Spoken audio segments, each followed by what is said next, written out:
आज की वीडियो में वेल्डिंग मशीन्स की बात करेंगे, जानेंगे कि किस तरीके से इनको इस्तेमाल करा जाता है। वेल्डिंग करने की प्रॉपर टेक्निक्स और सेफ्टी प्रिकॉशंस के बारे में बात करेंगे। अलग अलग वेल्डिंग इलेक्ट्रोड्स का क्या फ़ायदा रहता है इस्तेमाल करने में और किस एप्लीकेशन में इनको यूज़ करा जाता है। साथ में अलग अलग ब्रांड्स के जो वेल्डिंग मशीन्स हैं इनका भी कंपैरिजन करेंगे, जानने के लिए कि कौन सी ब्रांड की वेल्डिंग मशीन आपकी ज़रूरत के हिसाब से बेस्ट रहेगी। ये वेल्डिंग मशीन शक्ति टेक्नोलॉजी कंपनी की है और इसका मॉडल नंबर MMA250G है, जो कि अच्छा खासा वेल्डिंग करंट सपोर्ट करेगी। ये इन्वर्टर वेल्डिंग मशीन IGBT के सर्किटरी पे बेस्ड है, जो कि पहले की मॉसफेट बेस्ड वेल्डिंग मशीन से ज़्यादा ड्यूरेबल रहती है। बॉक्स में ऊपर की तरफ ही 2 वेल्डिंग ग्लव्स आपको देखने को मिल जाएंगे। खैर, वेल्डिंग के हिसाब से इनका मटेरियल काफ़ी पतला है। इसके साथ एक वारंटी कार्ड और एक यूज़र्स मैनुअल भी दिया हुआ है। इसकी वारंटी क्लेम करने के लिए आपको ऑनलाइन जाके इस प्रोडक्ट को रजिस्टर करना पड़ेगा, नहीं तो कंपनी को बहाना मिल जाएगा वारंटी ना देने का। साथ में इसके एक एक्सेसरीज़ का बॉक्स आता है, जिसमें इसकी वेल्डिंग केबल्स और वेल्डिंग गॉगल्स डाल के दिए हैं। वेल्डिंग गॉगल्स खैर ये काफ़ी हल्की क्वालिटी के हैं और आप इनको इस्तेमाल ना करें तो ही अच्छा है। इसके बारे में थोड़ी देर में हम बात करते हैं। केबल्स और होल्डर्स एवरेज क्वालिटी के हैं। साथ में कि वेल्डिंग स्लैग हटाने के लिए इन्होंने ये टूल दिया है। वेल्डिंग केबल्स के मटेरियल की बात करें तो CCA केबल्स हैं, यानी कॉपर क्लैड एल्यूमिनियम, जिसकी वजह से इनकी एफिशिएंसी कम रहती है और बहुत ज़्यादा एम्पियर्स भी ये हैंडल नहीं कर पाती, इसलिए इसको अपग्रेड करना पड़ेगा बाद में। इन्वर्टर वेल्डर इसके टॉप साइड पे लिखा आता है। शक्ति टेक्नोलॉजी की ब्रांडिंग इसकी साइड्स पे है। इसके एम्पियर्स और वोल्टेज की सारी स्पेसिफिकेशंस भी इसके ऊपर दी गई है और कुछ सेफ्टी के लिए इंस्ट्रक्शंस दिए गए हैं। मशीन को आराम से उठाने और रखने के लिए ऊपर की तरफ एक एल्यूमिनियम का हैंडल लगा मिल जाता है। आगे की तरफ 2 डायल्स मिलते हैं, जिससे आप इसके एम्पियर्स और इसके फोर्स को एडजस्ट कर सकते हैं और वोल्टेज प्रोटेक्शन डिवाइस भी इसी के अंदर इंक्लूडेड है। और इसका फ़ायदा ये होता है, कभी गलती से आप थोड़ी सी वेल्डिंग में लापरवाही करते हैं और वेल्डिंग इलेक्ट्रोड एकदम से टच रह जाता है वेल्डिंग सरफेस से, तब भी ये मशीन ख़राब नहीं होगी और ऑटो ऑफ हो जाएगी। नीचे की तरफ 2 कनेक्टर्स हैं, जिसमें कि इसके इलेक्ट्रोड्स को कनेक्ट करना है और बीच में वेंटिलेशन स्लॉट्स दिए गए हैं अच्छी कूलिंग के लिए। ऐसी साइड में भी कूलिंग के लिए फिन्स दिए गए हैं। मशीन के बैक साइड पे एक कूलिंग फैन लगा हुआ है। पावर ऑन ऑफ के लिए एक स्विच दिया गया है। लेकिन दुख की बात यह है, इस वेल्डिंग मशीन में चाइनीज़ टाइप का प्लग लग के आता है, जो कि इसके 8 किलोवाट की पावर के लिए सफिशिएंट नहीं है। बल्कि इस चाइनीज़ प्लग में अर्थिंग की पिन भी नहीं दी हुई, क्योंकि चाइनीज़ सॉकेट्स में अर्थिंग की पिन होती है, जिसके कारण अगर इसको किसी इंडियन सॉकेट में आप लगाते हैं तो अर्थिंग की पिन ना होने की वजह से वेल्डिंग की मशीन में अर्थिंग का कनेक्शन आएगा ही नहीं, जो कि किसी भी वेल्डर के लिए बहुत ही ज़्यादा खतरनाक है। तो इसको सूटेबली किसी 16 एम्पियर के प्रॉपर इंडियन प्लग से अपग्रेड कर लें। इसका प्लग काट के रिप्लेस करने से हो सकता है कंपनी आपको वारंटी ना देने का बहाना बनाए, क्योंकि फिजिकली आपने प्रोडक्ट को मॉडिफाई कर दिया है। खैर, इस मशीन पे केवल 1 साल की वारंटी आपको मिलती है और अगर इश्यूज आते भी हैं तब भी वारंटी क्लेम लेना उतना आसान नहीं होता कंपनी से। खैर, इतनी डील इन कंपनीज़ को हमारे देश में ही मिलती है, जहाँ दुनिया का कोई भी स्टाइल का सॉकेट लगा के आप प्रोडक्ट्स में बेच सकते हैं। बल्कि जो चाइनीज़ प्लग भी इन्होंने इस्तेमाल करा है, इसकी पिन्स अंदर से खोखली है और ये चाइना के स्टैंडर्ड के हिसाब से भी बहुत ही पुअर क्वालिटी का प्लग है, जो कि इस मशीन की 8000 वाट्स से ज़्यादा की पावर रेटिंग के हिसाब से 40 एम्पेयर के करंट को हैंडल करने के लिए बिल्कुल भी सफिशिएंट नहीं है।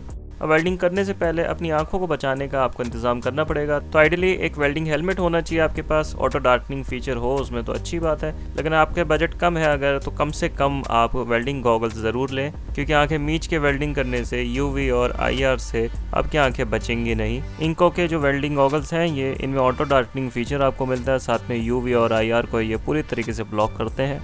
रही बात वेल्डिंग रॉड्स की, अगर आप पहली बार वेल्डिंग कर रहे हैं तो 6013 के नंबर की वेल्डिंग रॉड का इस्तेमाल कर सकते हैं। इस वेल्डिंग रॉड के ज़रिए माइल्ड स्टील, गैल्वेनाइज्ड स्टील और ऐसा लोहा जिसमें एलॉय की मात्रा कम है उसको वेल्ड करा जा सकता है। वेल्डिंग केबल्स के जो कनेक्टर्स होते हैं इनमें एक नुक्का बना हुआ होता है, जिसके ज़रिए अपने सॉकेट्स में ये कनेक्ट होते हैं। इनको लॉक करने के लिए आपको क्लॉकवाइज इन्हें घुमाना पड़ता है। वेल्डिंग रॉड को होल्डर में इस तरीके से लगाया जा सकता है और पोजीशन अपने हिसाब से आप ऊपर नीचे कर सकते हैं, जैसे आपको वेल्डिंग की ज़रूरत पड़ रही है। मजबूत वेल्ड के लिए ज़रूरी है कि कोई भी पेंट या जंग लगा हुआ ना रहे लोहे पे, नहीं तो उससे करंट अच्छा फ्लो नहीं करता और वेल्ड्स कच्चे रह जाते हैं। नेगेटिव क्लैम्प को कहीं भी मेटल पे फंसा लें, फिर होल्डर को सावधानी से पकड़ के आप वेल्डिंग कर सकते हैं। 6013 वेल्डिंग रॉड को हर पोजीशन पे इस्तेमाल करा जा सकता है और कम एम्पियर्स पे भी ये अच्छा काम करती है।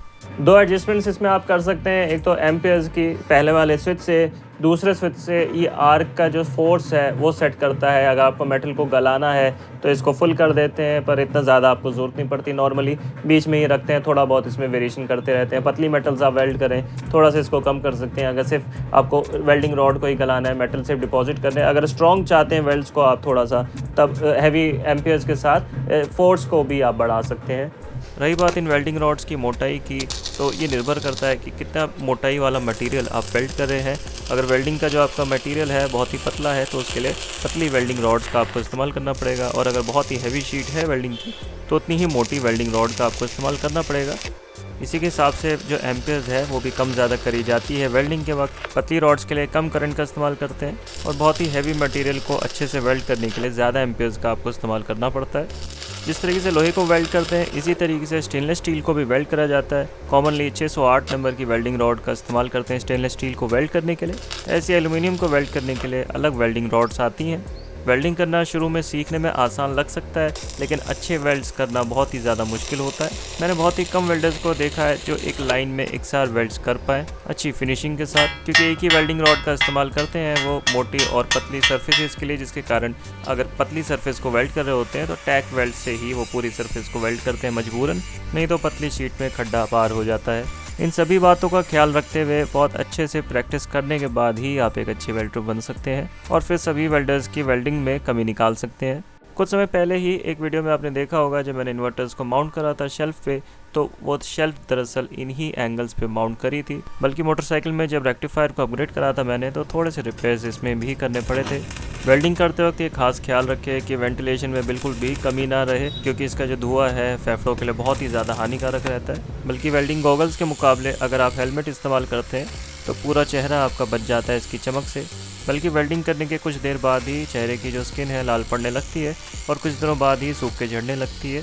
यही हाल आपके शरीर के हर उस अंग का होगा जिसको भी आप कवर नहीं करेंगे वेल्डिंग के दौरान, और लंबे समय में अगर आपने लापरवाही करी तो फिर स्किन कैंसर होने का भी खतरा रहता है।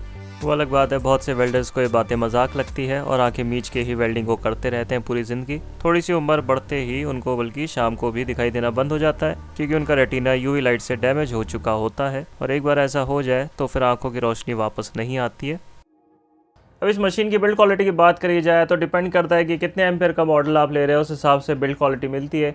इसके जो कम एम्पेयर के मॉडल्स हैं उनमें थोड़ा सा जो प्लास्टिक्स है हल्की कर रखी है, और बिल्ड क्वालिटी ओवरऑल सेटिस्फैक्ट्री है। लेकिन इसके साथ की जो एक्सेसरीज़ दी गई है वो बहुत ही पुअर क्वालिटी के हैं, बल्कि आपको एक्सेसरीज ना लेने का ऑप्शन मिल रहा हो कहीं भी तो वही ले, क्योंकि इसके साथ जो वेल्डिंग गॉगल दिया गया है ना, इसको आप इस्तेमाल करके अंधे ना हो, ऐसा हो नहीं सकता। अब वेल्डिंग ग्लासेस को चेक करने के लिए एक सबसे अच्छा तरीका मैं आपको बता रहा हूँ, क्योंकि ये इंफ्रारेड और यूवी लाइट को ब्लॉक करने के लिए बना होता है। तो कोई भी इंफ्रारेड लाइट अगर इसके आर पार आपको स्क्रीन पे दिख रही है तो इसका मतलब है कि इसकी क्वालिटी इन्फीरियर है। और ये एक रिमोट कंट्रोल है मेरे हाथ में, और आप ये देख सकते हैं इसके आर पार ये जा रही है, आपको स्क्रीन पे देखने को मिल रही है। तो ये सिंपली काम करता ही नहीं है यूवी और इंफ्रारेड लाइट को ब्लॉक करने के लिए। जब भी आप वेल्डिंग करते हैं सिर्फ आपको ये नहीं कि विजिबल लाइट ही रोकनी है, यूवी और इंफ्रारेड साइलेंट किलर है आंखों के लिए। और अगर आपके जो वेल्डिंग ग्लासेस है इन दोनों चीज़ों को ब्लॉक नहीं करते तो वो जंक है। तो ये जो भी वेल्डिंग ग्लासेस किसी भी मशीन के साथ आपको मिल रहे हैं, और अगर ये इंफ्रारेड को ब्लॉक नहीं कर पा रहा है तो यूवी को भी नहीं कर पाएगा। यही कारण है आप कोई भी वेल्डिंग मशीन ले, इनके साथ जो भी आपको गॉगल्स मिल रहे हैं उनको कूड़े में आपको फेंक देना है, क्योंकि आपकी आंखों से बढ़कर ये नहीं है। पर्सनली मैं इंको का वेल्डिंग ग्लास इस्तेमाल कर रहा हूँ। इसकी खासियत ये कि यूवी और इंफ्रारेड को ब्लॉक कर देता है, और ये ऑटो डिमिंग फीचर के साथ आता है। जो भी रिमोट कंट्रोल है इनमें से इंफ्रारेड लाइट निकलती है, और अगर इस वेल्डिंग ग्लास के सामने हम इंफ्रारेड लाइट थोड़ी सी भी दिखाते हैं तो इंस्टेंटली ये डिम हो जाता है। इन वेल्डिंग ग्लासेस में ऊपर की तरफ एक सेंसर लगा हुआ होता है, बेसिकली एक सोलर पैनल की प्लेट की तरह देखने में आपको लगती है। कोई भी इंफ्रारेड या यूवी लाइट होती है उसको डिटेक्ट कर लेती है। इसके 2 सेंसर्स आपको दोनों तरफ देखने को मिल जाएंगे छोटे छोटे से। यही इस ग्लास को बताते हैं कि कब ऑटो डिमिंग करनी है। इस वाले वेरिएंट में खैर ये सोलर पैनल से ही काम करता है, शायद बैटरी इसके अंदर इनबिल्ट नहीं है। कुछ वेल्डिंग हेलमेट्स में आपको एक लिथियम सेल भी लगा मिल जाएगा इसी ऑटो डिमिंग फीचर को सपोर्ट करने के लिए। अब इनकी केबल्स पे आए तो केबल्स देखने में TUV सर्टिफाइड तो इन पे भले ही लिखा हुआ है, लेकिन ये एल्यूमिनियम की केबल्स हैं। एल्यूमिनियम के ऊपर कॉपर की इन्होंने कोटिंग कर रखी है, यानी कॉपर क्लैड एल्यूमिनियम केबल्स का इन्होंने इस्तेमाल करा है, जो कि थोड़ा सफिशिएंट नहीं है अगर हम सही से इसको कहें। बल्कि ग्राउंडिंग का जो क्लैंप है ये भी बहुत ही हल्की क्वालिटी का था, और थोड़ा सा काम करने के बाद ही ये बेंड कर गया। कॉन्टैक्ट के लिए जो इसके अंदर पत्तियां लगी हुई थी वो भी एल्यूमिनियम की थी, उन पे केवल कॉपर का हल्का सा पानी चढ़ा हुआ था। खैर इलेक्ट्रोड का जो होल्डर है ये अच्छी क्वालिटी का है, क्योंकि ये कॉपर का बना हुआ है। पर कॉपर क्लैड एल्यूमिनियम की केबल का इस्तेमाल करने की वजह से इसके जो पेच है बार बार लूज़ होते रहते हैं और इनको फ्रिक्वेंटली टाइट करना पड़ता है, नहीं तो होल्डर बहुत ज़्यादा गर्म होता है काम करते वक्त। एल्यूमिनियम की यही वीकनेस है कि जितना भी आप इनके कॉन्टैक्ट्स को टाइट कर लें, थोड़े समय बाद करंट फ्लो करने से ये लूज़ हो ही जाती हैं, इसलिए बाद में कॉपर की केबल्स लेके इनको भी अपग्रेड करना पड़ेगा। अब मुझे ये बात बिल्कुल भी समझ नहीं है कि किस तरीके से इतनी पुअर क्वालिटी की वेल्डिंग केबल्स को TUV सर्टिफिकेशन मिला हुआ है, जबकि इनका जो इंसुलेशन है वो भी बहुत ही पुअर है हीट रेसिस्टेंस के मामले में। खैर, इसके कनेक्टर्स अच्छी क्वालिटी के ब्रास के बने हुए हैं, तो कोई और केबल लेके एटलीस्ट आप इनमें लगा के वेल्डिंग मशीन को इस्तेमाल कर सकते हैं। वेल्डिंग इलेक्ट्रोड में सबसे अच्छा ब्रास रहता है क्योंकि ये ड्यूरेबल बहुत होता है, कभी ख़राब होता हुआ नहीं देखा कि ज़्यादातर वेल्डर सरी पे ही वेल्डिंग करके काम चला लेते हैं। अब वो आपके अपने ज़रूरत के हिसाब से है किस तरीके की आप जगह पे वेल्डिंग कर रहे हैं, क्या एप्लीकेशन है, लेकिन कीमत कम रखने के लिए जो इन्होंने केबल्स इसके साथ दी है बहुत ही पुअर क्वालिटी की है, तो यही कारण है कि इसकी एक्सेसरीज़ मुझे बिल्कुल भी पसंद नहीं आई। बल्कि ब्रश भी ऐसा दिया है, ये भी किसी काम का नहीं है, क्योंकि वेल्डिंग स्लैग हटाने के लिए जो ये लोहे का पार्ट दिया हुआ है ये भी इतना मुलायम है, अभी से मशरूम हो गया। जब भी आप कोई भी वेल्डिंग मशीन लो, इसके साथ जो आपको इलेक्ट्रोड्स मिल रहे हैं इनके अंदर से खोल के ज़रूर चेक कर लेना कि केबल्स ठीक से लगी हुई हो, क्योंकि अगर ये लूज़ होगी तो ये जो होल्डर है ना गर्म होता है, इसके पेच अगर टाइट नहीं होते तब ये दिक्कत आती है, कनेक्शन प्रॉपर नहीं बनता, या केबल्स अगर खासतौर से आप एल्यूमिनियम की इस्तेमाल कर रहे हैं या कॉपर क्लैड एल्यूमिनियम इस्तेमाल कर रहे हैं, ये बेकार केबल्स होती हैं। कोशिश करो प्योर कॉपर की केबल लो वेल्डिंग मशीन के लिए, वही आइडियल रहती है इसके हैवी करंट के हिसाब से। और ज़्यादातर ये जो भी मशीन्स आप ले रहे हैं ये मेड इन चाइना ही है, अगर भले ही इन पे मेड इन इंडिया भी लिखा रहता है तब भी थोड़ा सा बस फॉर्मेलिटी को पूरा करने के लिए एक आध स्टेप करी जाती है इंडिया में। अंदर आप खोल के देखोगे अलग अलग ब्रांड्स की मशीन, एक ही PCB एक ही सर्किटरी आपको देखने को मिलेगी। अगर आपका बहुत ही हैवी ड्यूटी काम है, बहुत ही लंबे समय आपको वेल्डिंग करनी पड़ती है और आप ये चाहते हैं कि अच्छी मशीन हो आपके पास जो लंबे समय चल जाए, तो 3 कंपनीज है जो अपनी वेल्डिंग मशीन्स के लिए वर्ल्ड रिनाउंड है। एक तो मिलर, एक लिंकन और एक ईसैब। लिंकन और मिलर की मशीन्स इतनी इजीली इंडिया में नहीं मिलती, और मिलती भी है अगर तो काफ़ी ज़्यादा कीमत इनकी रहती है। वहीं अगर ईसैब की बात करें तो ये वाली मशीन आपको ऑनलाइन भी मिलने लग गई है अब, और इस मशीन की यही खासियत है कि जो भी चाइनीज़ वेल्डिंग मशीन्स आप ले रहे हैं इंडिया में, जिनकी लाइफ 1 से 2 साल के करीब आप मान सकते हैं अगर ठीक ठाक यूज़ करते हैं, इनके मुकाबले ईसैब की जो वेल्डिंग मशीन है काफ़ी ज़्यादा ड्यूरेबल रहती है। यही कारण है किसी भी हैवी ड्यूटी यूज़र को मैं ये मशीन रेकमेंड नहीं करता।